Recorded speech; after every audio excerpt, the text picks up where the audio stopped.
Before we start our discussion on the nature and development of planning, let us first try to think on what planners do about cultural obstructions and development.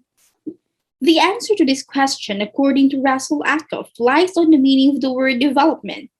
Yes, development. Development, contrary to what many believe, is not a condition or state defined by what people have. Rather, it is a capacity defined by what they can do with whatever they have to improve their quality of life and that of others. Let us consider this example. A man can build a house with good tools and materials than without them. On the other hand, a developed man can build a better house with whatever tools and materials he has than a less privileged man with the same resources.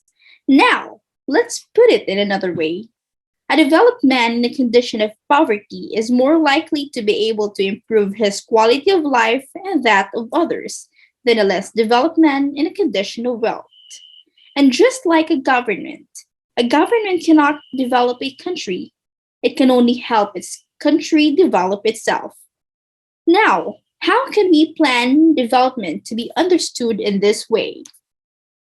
We have to remember that planning is effective if it is participatory. Again, effective development planning must be participatory.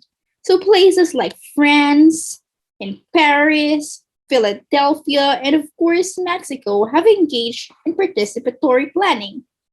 And to be sure, organizing a nation as large as Mexico to plan its own development is difficult. But as France showed, it is not impossible. But how can it be done? Of course, by sustaining participatory planning. And how are we going to do that? Participatory planning cannot be sustained unless the relevant population is willing to invest its time, effort, and resources in it. But what can contain such commitment? Of course, our ideas can. But what idea and whose idea? In the past, many massive social movements have been launched by ideas of particular kind of ideologies. The development of an ideology usually begins with formulation of desired ends. Then, a very detailed set of means is worked out. A set that is eventually accepted as one and only way to desired ends. But remember, ideologies may succeed in unifying some, but usually against the others, the enemy. Therefore, ideologies are not good enough.